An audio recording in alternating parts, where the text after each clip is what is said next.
स्वागत है आप सभी का अपना उत्तराखंड में और राज्य की खबरों के साथ मैं हूं प्रीति बिष्ट। सबसे पहले बात गृह मंत्री अमित शाह के उत्तराखंड दौरे की। तो आज ऋषिकेश एम्स के दीक्षांत समारोह में शामिल होने के लिए गृह मंत्री पहुंच रहे हैं और इस दौरान केंद्रीय मंत्री रमेश पोखरियाल निशंक, केंद्रीय स्वास्थ्य मंत्री हर्षवर्धन, प्रदेश के मुख्यमंत्री त्रिवेंद्र सिंह रावत भी कार्यक्रम में मौजूद रहेंगे।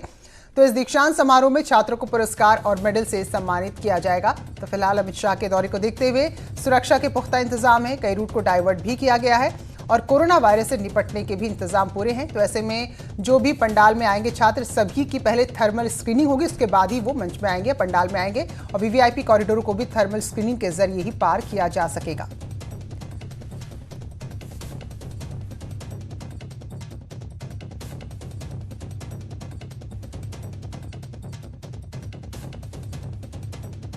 गृह मंत्री पहुंच रहे हैं आज ऋषिकेश एम्स के दीक्षांत समारोह में। तो ऐसे में समारोह भी हो जाए और किसी तरह की कोई दिक्कत ना हो कोरोना को लेकर, तो इसका भी पूरा ख्याल रखा गया है। समारोह की तैयारियां पूरी हो चुकी हैं, सुरक्षा व्यवस्था पुख्ता है और जो अतिरिक्त इंतजाम है वो कोरोना को लेकर है। तो जो भी पंडाल में प्रवेश करेंगे उनके लिए थर्मल स्क्रीनिंग यहाँ पर की जाएगी। आशीष डोभाल हमारे साथ जुड़े हैं ऋषिकेश से और जानकारी देंगे। तो आशीष, क्या कुछ तैयारी है दीक्षांत समारोह की?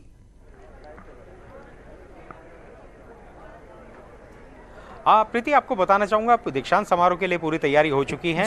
11 बजे के आसपास अमित शाह यहाँ पहुंचेंगे। थोड़ा मौसम जैसा है उसको देख के थोड़ा सा डिले होने की संभावना बन रही है, लेकिन जो यहाँ एम्स के पंडाल के अंदर की बात करें, यहाँ पर इस समय गैदरिंग पूरी भर चुकी है और जितने भी लोग आ रहे हैं उनकी थर्मल स्क्रीनिंग की जा रही है। साथ में जो वीवीआईपी कॉरिडोर है उसको लेकर भी पूरी चाक चौबंद व्यवस्था की गई है। वहाँ भी जो अतिथि आएंगे उनको थर्मल स्क्रीनिंग से गुजरना पड़ेगा, जिससे कोरोना वायरस का जो खतरा है वो टल सके। साथ ही अगर मैं आपको बताना चाहूँगा 252 छात्र छात्राएं हैं जिनको MBBS सहित अलग अलग विषयों पर डिग्री प्रदान की जाएगी। तो इस पूरी तैयारी प्रीति यहाँ पे हो चुकी हैं और बस इंतजार है गृह मंत्री अमित शाह का। बिल्कुल। और इसके अलावा शहर में किस तरह की व्यवस्था है, रूट डाइवर्ट किए गए हैं?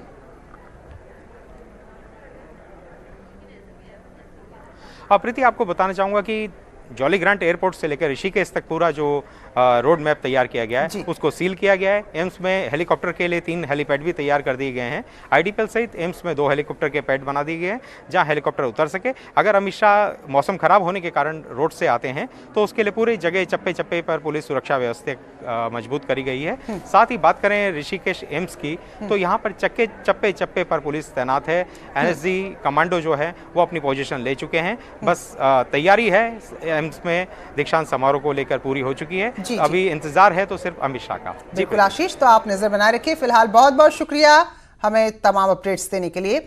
बात मौसम की करें तो मौसम विज्ञान केंद्र की चेतावनी जारी हुई है। एक बार फिर से 7 जिलों में बारिश और ओलावृष्टि की चेतावनी दी है, यानी कि अभी आने वाले कुछ समय और राहत मिलने वाली नहीं है। देहरादून, हरिद्वार, पौड़ी, चमोली, रुद्रप्रयाग, बागेश्वर, पिथौरागढ़, ये वो जिले हैं जहां भारी बारिश और ओलावृष्टि की चेतावनी जारी की गई है। ऊंचाई वाले इलाकों में फिर से बर्फ गिर रही है और सबसे ज्यादा जो परेशानी है वो ओलों ने बढ़ाई है, क्योंकि जो भी खेती की फसल थी वो इस दौरान तबाह हो गई है। उत्तर प्रदेश की हम बात करें या फिर उत्तराखंड की हम बात करें तो ओलों ने भारी तबाही मचाई और आगे भी ऐसे ही हालात बने रहेंगे। भारती सकलानी और जानकारी के साथ देहरादून से हमारे साथ जुड़ गई हैं। तो भारती, अभी राहत मिलने वाली नहीं है शायद आसमान से? बिल्कुल प्रीति, सुबह तक ये कहा जा रहा था कि 2 दिन मौसम जो है वो ड्राई रहेगा, लेकिन जो ताजा फोरकास्ट जारी हुआ है मौसम विज्ञान केंद्र की तरफ से उसके मुताबिक अगले 2 दिन 48 घंटे तक मौसम इसी तरीके से खराब रहने वाला है, यानी कि बारिश होती रहेगी पूरे प्रदेश भर में। और ऊंचाई के इलाकों के लिए ये कहा गया है कि वहां पर बर्फबारी होगी। वेस्टर्न डिस्टर्बेंस जो है वो एक बार फिर से रुख किया है उत्तराखंड की तरफ और उसी की वजह से जो बारिश थमने की उम्मीद जताई जा रही थी वो अब नहीं थमने वाली है अगले 2 दिन तक। 16 तारीख से अब मौसम विज्ञान केंद्र की तरफ से यह कहा जा रहा है कि अब 16 तारीख के बाद मौसम यहां पर सुधरेगा, मौसम यहां पर साफ होगा। लेकिन फिलहाल राज्यवासियों को कोई राहत यहां पर नहीं मिलने वाली है। एक बार फिर से जो 3 दिन से बारिश हो रही थी वो आप देख भी पा रही होंगी प्रीति कि एक बार फिर से बारिश यहां पर शुरू हो गई है और आज दिन भर ये सिलसिला यहां जारी रहेगा। बिल्कुल। तो भारती, देहरादून में इस वक्त भी बारिश हो रही है जहां पर आप खड़े हैं, तो अभी 2 दिन और झेलनी होगी इसी तरह आसमानी आफत को। बहुत बहुत शुक्रिया भारती आपका जानकारी के। तो नैनीताल की बात करें तो यहां भी मौसम बदल गया, बारिश हुई और भारी ओलावृष्टि हुई है जिससे शहर में जनजीवन एक बार फिर से बदल गया है। और पर्यटन कारोबार सबसे ज्यादा प्रभावित हुआ है। तो देखिए जो तस्वीर आप देख रहे हैं, ओले गिरे हैं यहाँ पर, बर्फबारी नहीं हुई है बल्कि ओलावृष्टि की तस्वीरें हैं और इससे यहाँ सड़कों पर ओले जमा हो गए और गाड़ियों में भी काफी ज्यादा ओले गिरे हैं, तो जिससे नुकसान भी बहुत हुआ है। आप खुद ही देख रहे हैं कि सुबह से बारिश होने में लगी पड़ी है और यहाँ पे जो इस टाइम पे पर्यटन आता था वो भी सब चले गया है।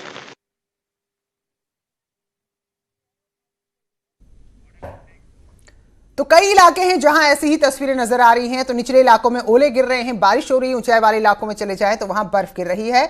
हमारे संवाददाता ने केदारनाथ की कुछ तस्वीरें भेजी है, तो देखिए बहुत ही खास तस्वीरें हैं जो हम अपने दर्शकों को दिखा रहे हैं। बर्फबारी के बाद केदारनाथ धाम में कई फीट मोटी बर्फ की चादर जम गई है और वो कर्मचारी जो लोग आपको नजर आ रहे हैं, दरअसल वो लोग हैं जो पुनर्निर्माण कार्य में लगे हुए हैं। तो फिलहाल अभी काम को ठप किया गया है, रोका गया है और उसके बाद ये कर्मचारी अब वापस लौट रहे हैं क्योंकि इतनी बर्फबारी यहाँ हो रही है कि इसमें काम करना मुश्किल नहीं है। तो ये वीडियो सामने आया है, खासतौर पर आपके लिए हम समय समय पर लाते रहे वीडियो। जब धाम के कपाट बंद होते हैं तो उस दौरान की क्या स्थिति वो भी हम दिखाने की कोशिश करते हैं। तो देखिए जरा, अब क्योंकि अप्रैल में खुलने वाले हैं धामों के कपाट और उससे पहले काम में तेजी आनी थी, लेकिन बर्फबारी फिर से शुरू हुई और जो भी लोग पुनर्निर्माण कार्य में लगे थे अब वो वापस लौट रहे हैं। और चमोली में भी कल देर शाम तक बारिश होती रही, ऊंचाई वाले इलाकों में बर्फ गिरी है। बद्रीनाथ धाम समेत सभी ऊंचाई वाली जगह पर खूब बर्फ गिरी है और यहां कई फीट मोटी बर्फ जमा हो गई है। तो देखिए जरा, मार्च में भी कितनी ज्यादा बर्फबारी हो रही है। तो यही हाल ऊंचाई वाले इलाकों का, हर ऊंचाई वाले इलाकों का है जहां जमकर बर्फबारी हो रही है।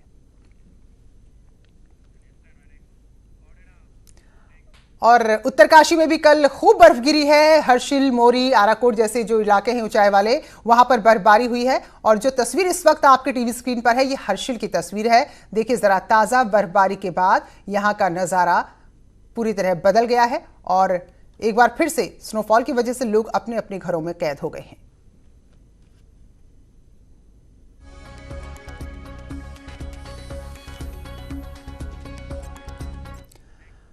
और उत्तरकाशी से करीब 74 किलोमीटर दूर 2500 मीटर से ज्यादा ऊंचाई वाले थराली टूरिस्ट प्लेस में बर्फबारी की ताजा तस्वीरें हम आपको दिखा रहे हैं।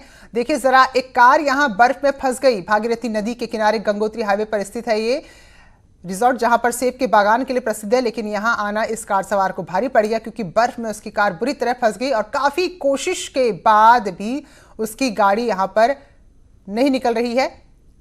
तो काफी देर तक वो प्रयास करता रहा, तब जाकर इस मुसीबत से वो निकल पाया है। तो जो मौसम बदला है उससे लोग परेशान हैं, पर्यटन कारोबार इससे प्रभावित हो रहा है। तो किसान परेशान है क्योंकि उनकी खेत में खड़ी फसल इससे तबाह हो रही है। बेमौसम बारिश का सिलसिला जारी है। मैदानी इलाकों में बारिश से ठिठुरन बढ़ गई है तो वहीं ऊंचाई वाले इलाकों में बर्फबारी के कारण लोगों का जीना मुहाल हो गया है। काशीपुर में तो बारिश की वजह से एक शख्स की जान तक चली गई। वहीं किसान भी बेमौसम बारिश की वजह से बेहद परेशान हो गए हैं। तो आप ज़्यादातर जगहों में हल्की से मध्यम दर्जे की जो है जो बारिश है वो मिलने वाली ज़्यादातर जगहों में। साथ में जो ओलावृष्टि है कहीं कहीं पर, वो भी प्लेन्स वाले जो डिस्ट्रिक्ट या उनसे जो लगे डिस्ट्रिक्ट है उनमें उसकी भी संभावना है। जी हाँ, तो फिलहाल बारिश और ओलावृष्टि से उत्तराखंड को निजात मिलने की उम्मीद कम है, लेकिन बेमौसम बारिश की वजह से सबसे ज्यादा नुकसान फसलों को हो रहा है। उत्तरकाशी के पहाड़ों में लगातार बर्फबारी हो रही है। गंगोत्री, यमुनोत्री, हर्षिल, मुकबा, आराकोट और मोरी में बर्फबारी के कारण लोगों की मुश्किलें बढ़ गई हैं, जिसकी वजह से सड़कों के बंद होने और खुलने का सिलसिला जारी है। हालांकि आपदा प्रबंधन विभाग की ओर से लगातार सड़कों को खोलने की कोशिश की जा रही है। हल्द्वानी में आसमान से गिरी आफत ने किसानों की कमर तोड़ दी है। खेतों में खड़ी गेहूं की फसल जमीन पर लेट गई है और फसलों के नुकसान की वजह से किसानों पर बैंकों के कर्ज की चिंता सताने लगी है। ऐसी ही तस्वीरें रुड़की से भी आई हैं, जहां किसानों को गेहूं, गन्ना, सरसों की फसलों को नुकसान पहुंचा है। हालांकि प्रशासन गांव में जाकर किसानों के फसल के नुकसान का आकलन कर रहे हैं, जिससे उन्हें मुआवजा दिया जा सके। अल्मोड़ा में भी भारी बारिश और ओलों से किसानों को नुकसान पहुंचा है। भैंसिया छाना सहित कई ब्लॉक में बारिश से सबसे ज्यादा नुकसान हुआ है, जिसकी रिपोर्ट कृषि विभाग ने शासन को भेज दी है। हरिद्वार में भी रुक रुक कर बारिश हो रही है और अचानक बदले मौसम की वजह से किसानों की मुश्किलें बढ़ गई हैं। गेहूं और सरसों की फसलों को सबसे ज्यादा नुकसान हुआ है। सबसे ज्यादा परेशानी ओलों के गिरने के कारण हो रही है। ऐसा नहीं है कि बारिश और ओलावृष्टि से सिर्फ फसलों को नुकसान हुआ है। काशीपुर में एक मकान की छत का हिस्सा गिर गया, जिससे एक मासूम की जान चली गई। बांसलाड़ा में लगातार हो रही बारिश के कारण छत का हिस्सा गिर गया था, इसके नीचे मासूम दब गया। कोटद्वार में भी बारिश लोगों के लिए मुसीबत बनकर आई है। लगातार हो रही बारिश की वजह से लक्ष्मण झूला, दुगड्डा, रतुआ डाम मोटर मार्ग पर लगातार लैंडस्लाइड हो रहा है और लगातार हो रहे भूस्खलन के कारण लोग जान जोखिम में डालकर आवाजाही करने को मजबूर हैं। वहीं फिलहाल बारिश और बर्फबारी से राहत मिलने की उम्मीद बेहद कम है। हालांकि मौसम विभाग का कहना है कि शनिवार के बाद मौसम साफ होने की उम्मीद है, तो 20 मार्च तक जारी रहेगा। लेकिन अगर आप पहाड़ जाने की सोच रहे हैं तो सावधान रहें और सुरक्षित यात्रा करें। Bureau report, news 18। वहीं टिहरी में बारिश की वजह से चंबा के दिखौल गांव में पुश्ता ढह गया और 6 से ज्यादा लोग यहां से 6 से ज्यादा परिवार से प्रभावित हो रहे हैं। गांव के पास टनल का निर्माण किया जा रहा है। ग्रामीण आरोप लगा रहे हैं कि जो कार्यदायी संस्था यानी कि जिसको जिम्मेदारी दी गई काम करने की, वो बहुत ही घटिया क्वालिटी का सामान लगा रही है, जिसकी वजह से पुश्ता ढह गया है और इसका मलबा खेतों में आ गया है। और वहीं जो ऊपर मकान बसे हैं उनके लिए भी अब मुसीबत बढ़ गई है। हमारे जो कुछ हमारी खेती वो तो नुकसान हो ही गया, सारा पुस्ता टूट गया ना। अब हम क्या करने हर का हम जाए, वही रोजगार है, वही तो हमारे जो बंद था ना। में दरार आ रहे, मकान के पीछे दरार आ रही। आज ये पुस्ता देख लो आप, इतना पुस्ता ढह चुका है और यहाँ जितने 2-3 परिवार, 4-5 परिवार है, इनको जान खतरा बना हुआ है। मकान कभी भी क्षतिग्रस्त हो सकते हैं। ये पुस्तक आज ही अगर ये पुस्तक बगल में न होता, आज मकान के ऊपर अगर पुस्तक गिर जाता तो कई। स्वागत है ब्रेक के बाद और बढ़ेंगे आगे। आज शाम सचिवालय में त्रिवेंद्र कैबिनेट की बैठक होनी है। कैबिनेट की बैठक से पहले शाम 5 बजे मंत्रिपरिषद की बैठक होगी, जिसमें दोनों राज्य मंत्री भी मौजूद रहेंगे। इसके बाद शाम 5:30 बजे कैबिनेट की बैठक होगी, जिसमें प्रमोशन में आरक्षण को लेकर जो हड़ताल हो रही है उस पर चर्चा हो सकती है। और कोरोना पर एक और बड़ी खबर आपको बता दें। कोरोना के चलते पॉलिटेक्निक और आंगनबाड़ी सेंटर भी 31 मार्च तक बंद कर दिए गए हैं। आईआईटी रुड़की में भी 22 मार्च तक क्लासेस नहीं लगेंगी। सरकारी स्कूलों में 31 मार्च के बाद ही परीक्षाएं हो सकेगी। वहीं राज्य के डिग्री कॉलेजेस के बंद होने को लेकर आज फैसला किया जाना है, तो देखना होगा कि क्या जो स्कूल बंद किए गए हैं वो डिग्री कॉलेज पर भी ये नियम लागू किए जाते हैं। बारिश और ओलावृष्टि से नैनीताल में बदले मौसम की चपेट में आए लोगों को वायरल ने चपेट में ले लिया है। नैनीताल के जिला अस्पताल में मरीजों की संख्या लगातार बढ़ रही है और वायरल फैला है कि सभी आयु वर्ग के लोग इसका शिकार हो गए हैं। हालांकि लोगों में डर ये भी है कि कहीं कोरोना जैसी बीमारी तो नहीं। यही वजह है कि हल्का सा भी किसी को डाउट हो रहा है तो सीधे डॉक्टर के पास पहुंच रहा है, क्योंकि वायरल के और आम फ्लू के लक्षण काफी मिलते जुलते हैं। क्योंकि मैंने ये कहा था कि कोरोना और कॉमन वायरस दोनों वायरस ही है और दोनों के सिम्टम्स से मिलेंगे। जहाँ तक हमें सस्पेक्टेड लगता है, जहाँ पर वो उस एरिया से आ रहा है जहाँ से कोरोना पॉजिटिव है, तो हम ऐतिहासिक तौर पर उसको सेपरेट कर रहे हैं और उसकी टेस्ट के लिए हमारे पास सूचना द्वारा चिन्हित किया गया, तो वहाँ टेस्ट के लिए भेजते हैं और जब तक रिपोर्ट नहीं आती है तो सावधानी से उसको आइसोलेटेड पेशेंट को करते हैं। और आज उत्तराखंड में लोक पर्व फूलदेई काफी धूमधाम से मनाया जा रहा है और आज के दिन छोटे छोटे बच्चे, विशेष तौर पर बच्चियां, फूल चुनकर लाती हैं, फिर घर घर जाकर देरियां पूजते हुए उस घर की सुख और समृद्धि की कामना करती हैं और बदले में घर से उन्हें गुड़, चावल और कुछ पैसे मिलते हैं। तो अल्मोड़ा की ये तस्वीरें हम आपको दिखा रहे हैं, जहां फूलदेई के दिन सुबह सुबह बच्चियां पहुंची हैं। प्यूली के फूल, बुरांश के फूल, इसके अलावा सरसों के फूल, जो भी फूल आसपास उपलब्ध रहते हैं उनको एक टोकरी में रखकर बच्चियां निकल पड़ती हैं और अपने आस पड़ोस के घर में देरियां पूजकर आशीष देती हैं।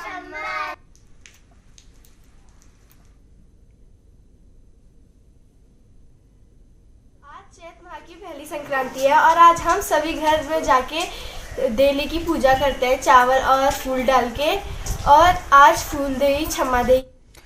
पहाड़ों में खेती लगातार घट रही है, लेकिन इसी बीच पहाड़ी खेती को जानने और समझने के लिए लोग विदेश से यहां जरूर पहुंच रहे हैं और खेती के गुर सीख रहे हैं।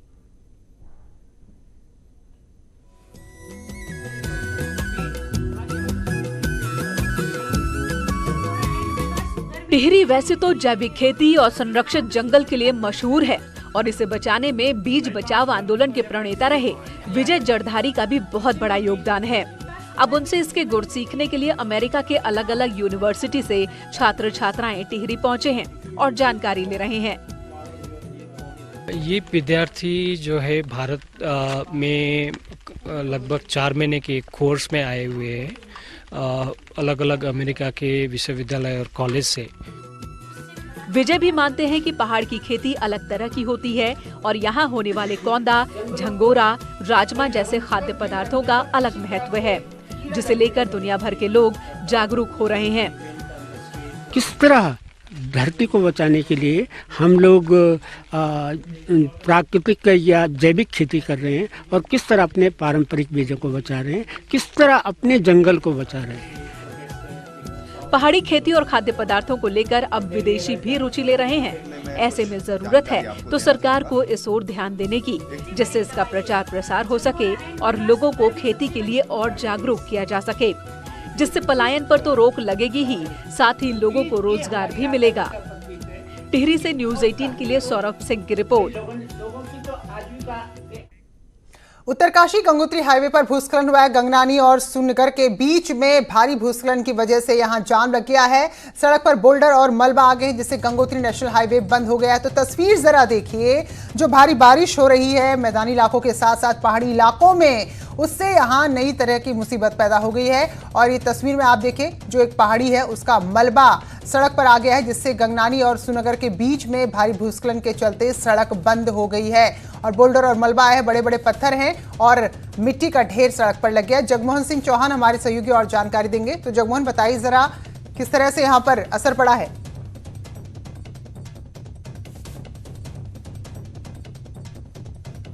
तो तस्वीर फिलहाल आप देख सकते हैं तब तक के लिए कि भूस्खलन होता कैसे है। अचानक पहाड़ी से आप देखिए मलबा गिरकर सड़क पर आया और गनीमत ये रही कि उस वक्त कोई वाहन या कोई भी शख्स वहां से नहीं गुजर रहा था। जगमोहन, अगर आप तक आवाज पहुंच रही है तो जरा बताइए कब की घटना है और क्या कुछ इससे असर पड़ा है। देखिए, जैसे पिछले 48 घंटे से उत्तरकाशी जिले में बारिश और बर्फबारी हो रही है, उसी के चलते अभी सुबह जो गंगनानी और जो सुनगर के बीच में गंगोत्री नेशनल हाईवे है, पहाड़ी से बड़े बड़े बोल्डर और जो मलबा वहां पे आया है। गनीमत रही कि जो आपदा प्रबंधन की टीम थी वो वहां से गुजर रही थी, लेकिन उन पे वो पत्थर नहीं गिरे और जो बड़ा हादसा है वो होते होते टल गया है वहां पे। तो आपको बता दें कि जो गंगोत्री हाईवे है वो कई बार बारिश और भूस्खलन के कारण बाधित हो रहा है। इस सीजन की हम बात करें तो बीते नवंबर माह से और अब मार्च का जो महीना है, अब तक बारिश और बर्फबारी लगातार हो रही है जिले में। तो इस कारण से जो ऊपरी इलाके के लोग हैं, जो गंगोत्री घाटी के लोग हैं और जो यमुनोत्री घाटी के लोग हैं, जो ऊंचाई वाले क्षेत्रों में जो ग्रामीण रहते हैं, उनकी मुश्किलें बढ़ी है। वहाँ पे चारा पत्ती और जरूरी सामान का भी संकट वहाँ पे गहरा गया। तो कहीं ना कहीं जिले के जो ग्रामीण है उनकी मुश्किलें जरूर बढ़ी है बारिश। बिल्कुल बिल्कुल जगमोहन, बहुत बहुत शुक्रिया। तो जहाँ एक तरफ ये बारिश मुसीबत बढ़ा रही है, मलबा आ गया है सड़क पर, तो इससे अंदाजा लगाइए सड़क पूरी तरह से बाधित है। वहीं नैनीताल की सूख रही नैनी झील के लिए बारिश वरदान साबित हो रही है।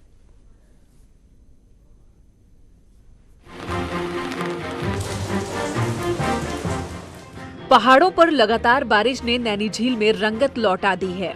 इस बार झील के जलस्तर ने पिछले 10 सालों का रिकॉर्ड तोड़ा है। झील का पानी डेल्टा स्तर से करीब 6 फीट ऊपर है। इससे पहले साल 2014-15 में झील का पानी डेल्टा स्तर से करीब 5 फीट ऊपर था, लेकिन उसके बाद झील के पानी के स्तर में लगातार गिरावट आती रही। आइए आपको बताते हैं कि डेल्टा क्या है और क्यों बनते हैं। डेल्टा का निर्माण नदी या झील में होता है। जल में कमी होने से डेल्टा का निर्माण होता है। पानी कम होने से गाद इकट्ठा होने लगती है, जिससे नदियों या झीलों को नुकसान होता है। वहीं बारिश से इस बार नैनी झील में पानी में करीब 9 इंच की बढ़ोतरी हुई है और गर्मी में भी जल का संकट नहीं होने की उम्मीद है। पिछले साल से झील का लेवल इस बार लगभग 9 इंच ऊपर एज ऑन डेट चल रहा है, जबकि बारिश 28% पिछले साल से कम हुई है। और इस तरह से अगर हमारी व्यवस्थाएं चलती रहीं तो जीरो जाने की स्थिति नहीं है। हम जून में भी लगभग 7 से 8 इंच ऊपर रहेंगे। साल 2017 में झील में पानी का संकट दिखा तो झील में डेल्टा उभर आए, जिसके बाद पानी की सप्लाई में कटौती कर पानी की खपत को 18 MLD से 9 MLD कर दिया गया, क्योंकि झील को रिचार्ज करने वाले जोनों का अतिक्रमण हो गया था। केवल सूखाताल ही नहीं, आयारपाटा में भी ऐसे कुछ छोटे मोटे रिचार्ज जोन्स थे जहां की पानी बरसातों में भरता था और साल भर रिश्ते रिश्ते वो नैनीताल झील में आता था, वो सब बंद हो चुके हैं। उसके पीछे अवैध कंस्ट्रक्शंस भी हैं और सरकार या इनके डिपार्टमेंट्स की उदासीनता है जो इन्होंने उनको मेंटेन ही नहीं करा। बहरहाल इस बार बारिश और स्नोफॉल ने नैनी झील को लबालब कर दिया है। अब जरूरत है उसके रिचार्ज जोन पर काम करने की, जिससे भविष्य में जल संकट से बचा जा सके। नैनीताल से न्यूज़ 18 के लिए वीरेंद्र बिष्ट की रिपोर्ट। तो उत्तराखंड की खबरों में अभी बस इतना ही, लेकिन छोटे से ब्रेक के बाद भी खबरें जारी हैं।